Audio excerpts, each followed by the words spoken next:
this episode is going to be for our crime lovers. Yeah, pretty much. Yeah, for our crime lovers. So if you're like big into like true crime or like murderers and shit like that, then this is the episode for you. Yes, we're going to be talking about Mr. Ed Gein. And they're coming out with the Netflix. In preparation, it comes out October 3rd. I don't get to see it because I'm going to be in Colorado. Well, I'm going to see it.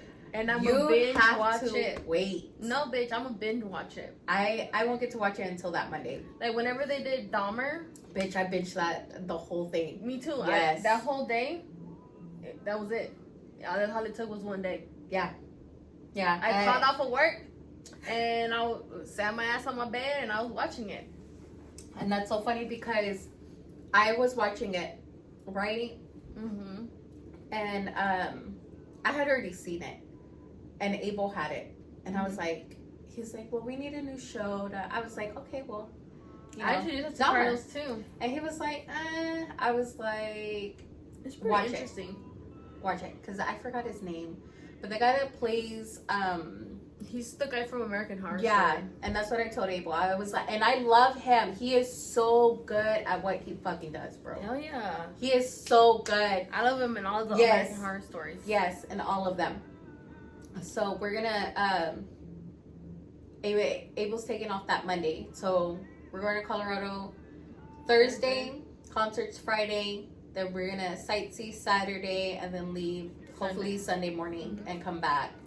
And then he's taking off that Monday to like rewind from vacation, and then you're gonna see it that day. Yeah, kids are going to school and we're gonna be home, and we're just gonna watch it. I'll come and cuddle right there. I'll cut off the foot of your bed. Really, Laura? No, thanks. Bam. I'm gonna be like, hurry up! Tell me when you're done so we can talk about it. So I'm like super excited for this. Like the guy the creator for those, he's done so good. Who's the director? I know he's one of the ones from American Horror Story. Oh, so it's gonna be good. Yeah, so like just all of his work is so good. And the guy that plays Ed Gein is gonna be what's his name? The guy off of Sons of Anarchy. Yeah. What's his name? Jax. It's gonna be Jax Teller from Sons of Anarchy. Mm-hmm. I don't know his real name, but he's the guy that played Jax off of Sons of Anarchy, and he's fun. Well, not in the. I know. Not in this one. They made. I was like. But when I saw the posters, I was like, holy crap! No se ve like este. But the actor is fine, not the serial killer, because he was ugly. Charlie Hunnam. Yeah, Charlie Hunnam. So and that's crazy because he doesn't even look like the guy from Sons of Anarchy. Yeah, you look at the poster for the Netflix release, it does not look like him at all. It took me a hot minute. Yeah. I was like, who the hell is it? When I saw it, I was like, it's gonna be like a real. He's a good actor. Yeah, he's really good. I'm excited. And so, I'm excited. I don't know, man. What do you think about it? I'm excited. I have high expectations. I do. Just because I feel like Dahmer was real fucking good. It was. Dahmer's was real good. So, I expect Ed Gein's to be as good as Dahmer's. But I feel like Dahmer is a more well-known serial killer than Ed Gein. Or what do you think? Huh? I feel like Dahmer's a better well-known serial killer than Ed Gein. He is, but keep in mind, all of this. When was Dahmer was after Ed Gein? Yeah, Dahmer was after Ed Gein, but Ed Gein, like when you like deep dive, so all of he set the motion for horror movies. Yeah, for like Silence of the Lambs, Texas Chainsaw Massacre are based off of him. Yeah, and What is he? Norman Bates. Norman Bates, the original from the early 90s. That movie is off of Ed Gein. It's not off of Ed Gein, but they have similar intakes or what? They kind of took like all the graphicness from it and put it in. So like horror movies were based not like the storytelling and the plot, but just like he put it into motion. Yeah, like the graphicness, the like what the fucks, like all of that stuff. So I think that's pretty cool. Cause let's say his nicknames were the Mad Butcher, the Plainfield Ghoul, the Plainfield Butcher, and the Butcher, and he was a handyman / farmer. And then it's crazy because he only confessed to 2 murders. To the tavern woman. He killed a tavern woman, and then which one else? I didn't see the other one. The 1957 one, right?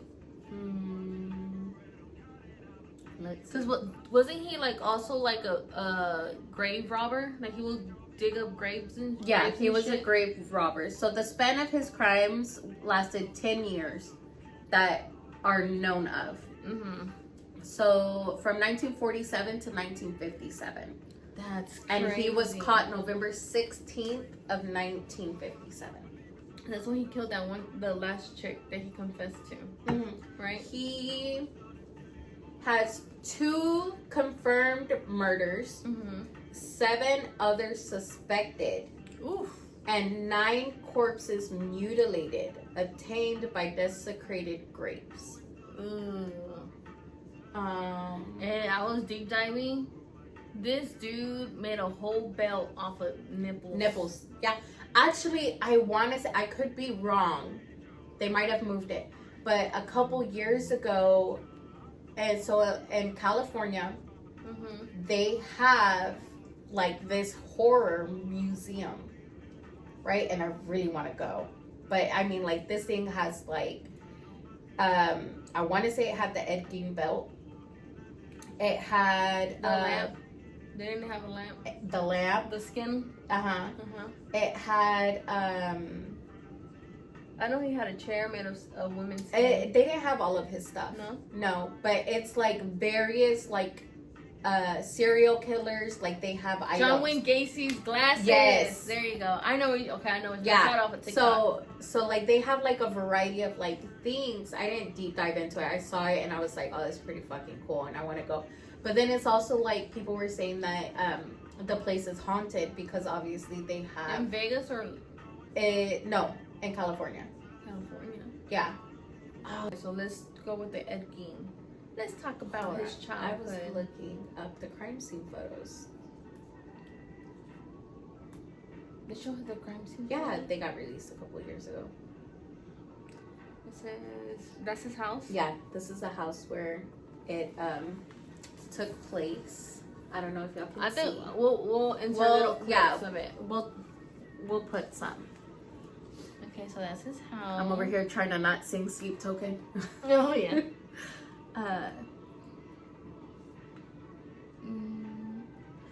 So this is a photo of curiosity seekers peer through a window into serial killer Ed Gein's house in Plainfield, Wisconsin in November of 1957 when he was apprehended. Oh my god. So he had an unhealthy devotion to his dead mother. Oh, that's why it's the It's a Psycho, the novel Psycho. Yes, the Bates, Norman Bates. Norman Bates, yeah. Okay. So that's where they got that thing from. Okay. The killer's penchant for decapitation, necrophilia, cutting off body parts, keeping victims' organs in jars, and creating homemade chairs, masks, and lampshades with their skin became an essential component of the visceral terror portrayed in the Texas Chainsaw Massacre and The Silence of the Lamb. Yeah. Let's see.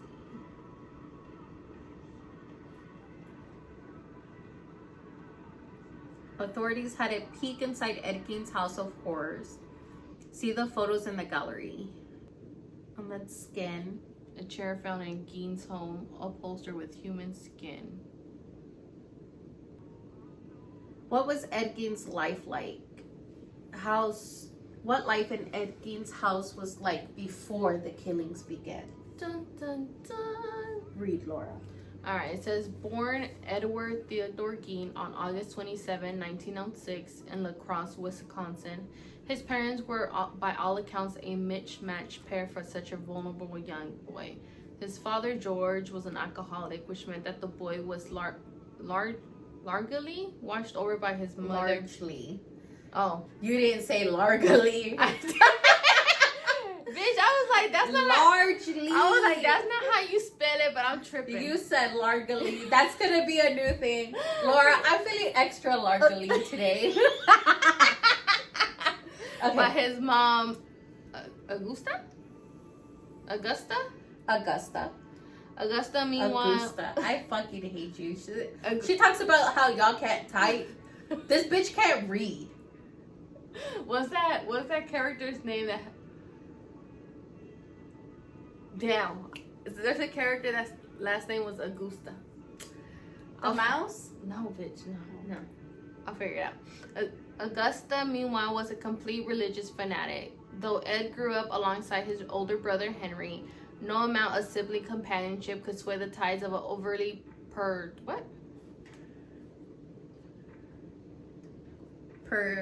puritanical matriarch who routinely mocked and shamed her children. You know what they said, that he apparently killed his brother too? Because he was jealous of the relationship he had with his mother.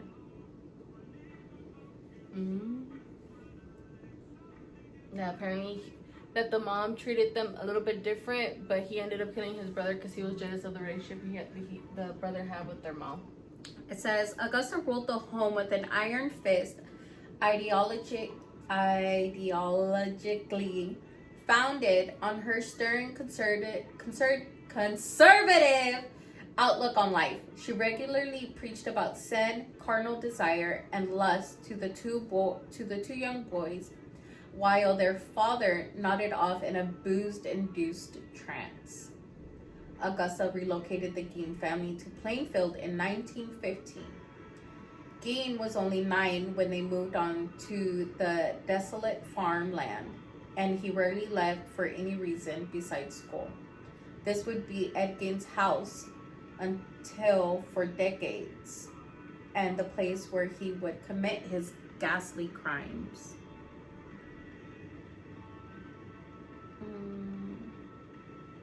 Though Gein had likely already been shaped and molded in terms of repressive behavior and unnatural rejection of normal urges, his mental health issues wouldn't truly take shape until both of his parents died. In 1940, when Ed was 34 and still lived at home, his father died. There you go. It says, when Gein was left alone with his mom, Gein and his brother were attempting to pick up the slack left by their admittedly complicit father after he passed away. You said admittedly, but it's admittedly. Shut the fuck up. The two brothers worked a variety of odd jobs to make ends meet and support their mother, lest her wrath be turned against them. In 1944, however, a supposed accident shrank the Gein family even further. Gein and Henry were burning brush on the family's farm, and the blaze apparently grew to uncontrollable proportions, ultimately leaving Henry dead. It was only after Gein's future crimes were discovered by the law and the world at large that the true crime obsessives and amateur sleuths began wondering what really happened that day. Regardless of how Henry's death happened, Gein now had his mother to himself. Ed Gein's health was now compromised of an aging puritanical mother who shamed her adult son about the dangers of carnal desires, and a grown man whose fears, anxieties, and devotions forced him to stay and endure this environment.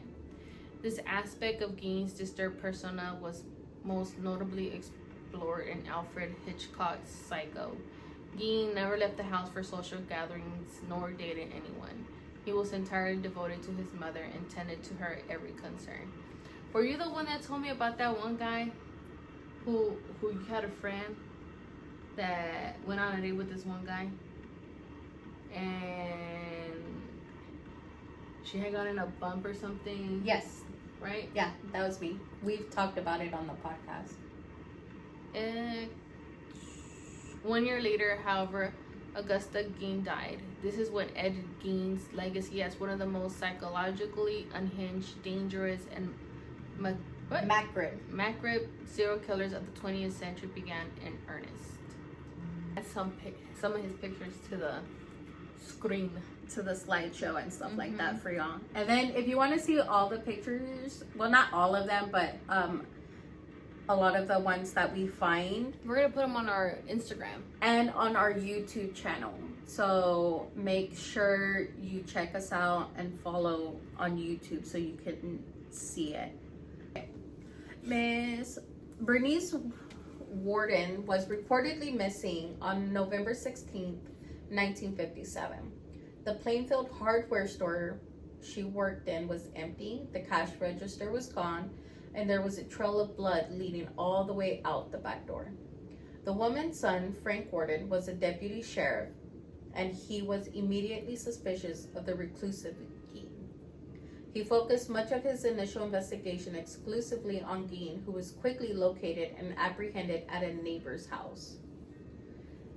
The killer's carnage and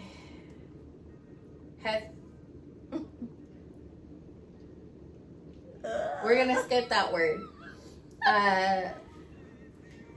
Basically, the killer's carnage and undetected bloodlust had finally come to a close when the authorities, who were dispatched to Gein's home that night, discovered the stark, undeniable evidence they likely never thought they'd encounter. See, because this one looks like the Norman Bates home. Hotel. Yeah. In addition to Warden's decapitated corpse, which had also been gutted like captured game and hung from the ceiling, officers searching Ed Gein's house found various organs in jars and skulls turned into makeshift soup bowls. Ew. It didn't take too much prodding for Gein to confess. He admitted to killing Warden, as well as Mary Hogan 3 years earlier during initial questioning. Gein also confessed to grave robbery, from which he used several corpses for some of his most grotesque crimes. Gein transported corpses back to the house so he could express his anatomical curiosity on the bodies. He'd cut off various body parts, have sex with the deceased, and even made masks and suits of their skin. Gein would wear them around the house. A belt made of human nipples, for instance, was among the evidence. As the Plainfield Police Department had an interminable backlog of unsolved murders and disappearances on its plate, authorities tried their hardest to pin a few of these on Gein. In the end, they were unsuccessful, and it uncertain whether Gein simply didn't want to admit to things he hadn't done, or if he didn't want them to give him the pleasure of aiding their work. Clearly convinced that the unprecedented crimes of Ed Gein will be viewed as a result of mental health issues, his lawyer William Bettler entered a not-guilty plea by reason of insanity. In January 1958, Gein was found unfit to stand trial and committed to Central State Hospital. He had previously worked there for various odd jobs: mason, carpenter, and medical center aide. Can you imagine being the lawyer for And it Ed says, Gein? 10 years after Ed Gein's house was raided, he was committed to Central State Hospital. He was found fit to stand trial. That November, he was found guilty of murder of Bernice Warden. However, since Gein was also found insane during the initial trial, the killer was once again committed to Central State Hospital. And then in 1974, Gein submitted his first attempt for release. Due to the dangers he posed to others, this was naturally rejected. fairly calm and laconic when he was in a manic, murderous state. Gein kept a low profile and stayed to himself while institutionalized. And then it has like his gravestone from, it says Ed Gein, 1906 from 19 to 1984, and then someone put 666 on it. Yeah. Right? And then only when his health had begun to seriously deteriorate towards the late 1970s did Gein leave Central State Hospital. He was transferred to the Mendota Mental Health Institute. It was here that he died of cancer and respiratory illnesses on July 26, Well, yeah, he was surrounded by corpses. Like, so he got cancer because of that? I don't know, but it says Gein's legacy is primarily due of unspeakable, unprecedented sexual deviance and shockingly gruesome carnage. It was the first time normal American citizens were even confronted with the idea of turning a person's skin into a mask, necrophilia, or using human bones as part of various kitchen tools. The canon of American serial killers, true crime, and their overflow into countless artistic media arguably began with the discovery of the horrors inside Ed Gein's house. So it says, from novels like American Psycho to music groups like Cannibal Corpse and classic horror films such as Psycho and the Texas Chainsaw Massacre, Ed Gein's legacy was just as much about tangible disgust as it was an opportunity to cathartically explore how vile humanity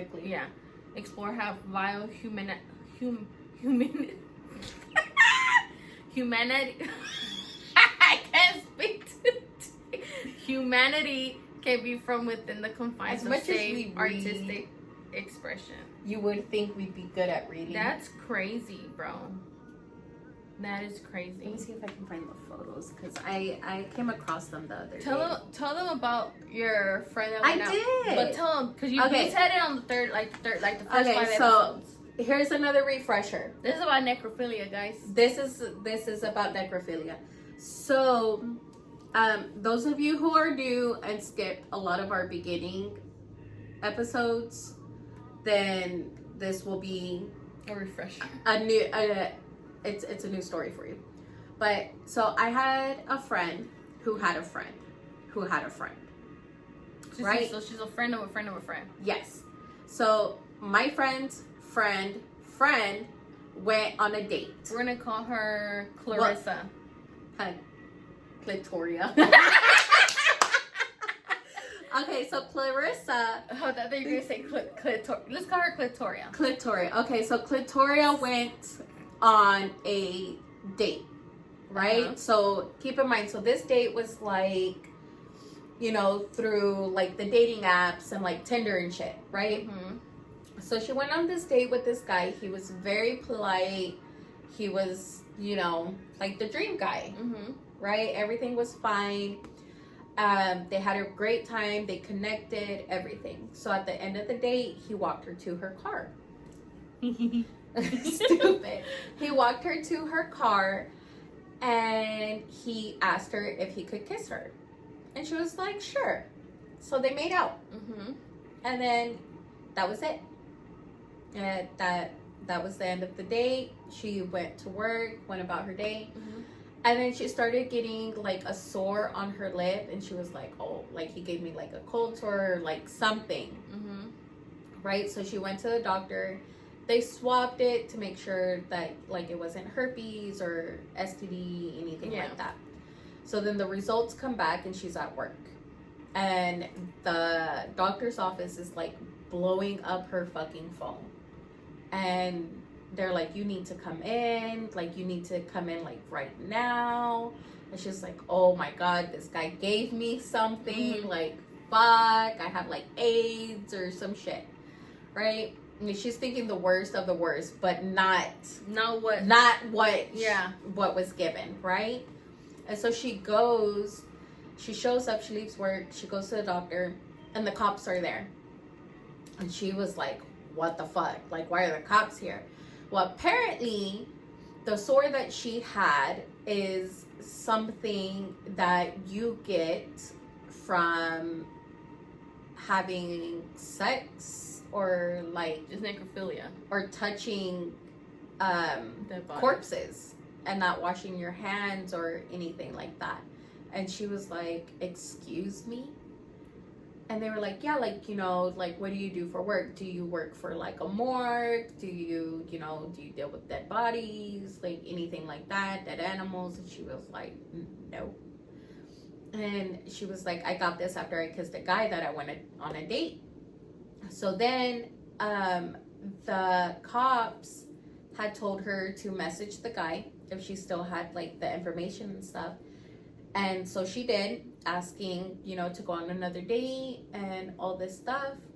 And so he was like, yeah, you can come to my house. I'll cook dinner, yada, yada, yada. She's like, okay. Cops go. And well, the cops went and he had a corpse and like one of those like little freezer things. What are they called? Like those deep freezers? Yeah, like a deep freezer. And like he was gonna eat her.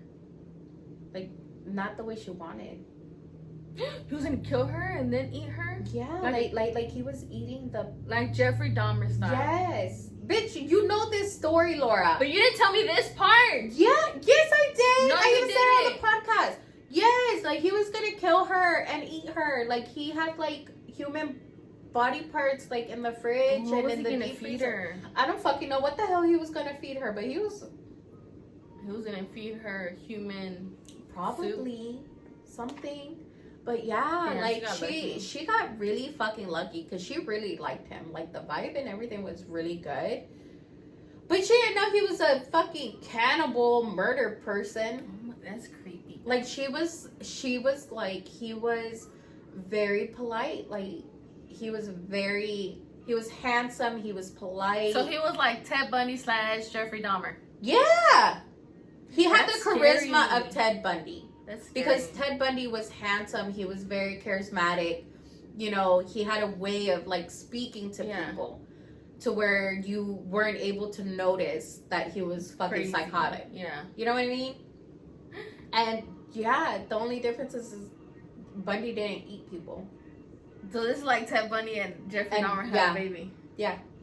That's creepy. That's real scary. Yeah, she got really, really lucky. How many of you are like that? Like we can be walking. They're not gonna tell us. Well, I'm saying like we can be walking down the street and we can think like, damn, he's so handsome, and then he's really, There's a really crazy. statistic. Because I'm so weird, I Google shit all the time. Hold on. Imagine, just now I'm gonna be looking at everybody, but like, damn.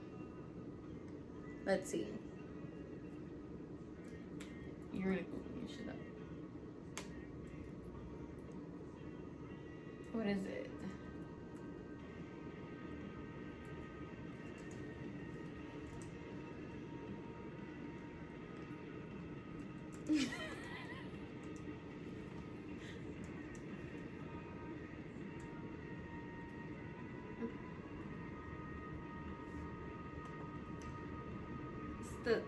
Statistically, you will pass by approximately 36 murderers in your lifetime. With the average being around 16 to 36 per lifetime, depending on the source. Mm-hmm. Damn, so we all know about 36 murderers. Well, not know, but we passed by them in the street. I'm not gonna lie, when I see like a man with those big old Coke bottle glasses and stuff, I'm like, murder. Statistically, cannibalism has been a rare occurrence in human history. While some studies suggest that the average person may encounter up to 36 killers in their lifetime, this does not equate to a high frequency of cannibalism. Additionally, scientific research indicates that the propensity for cannibalism may have been exaggerated in historical accounts. It's fewer than what is often reported. Overall, cannibalism is a rare event. It has been documented throughout history, but the frequency remains low compared to other forms of violence.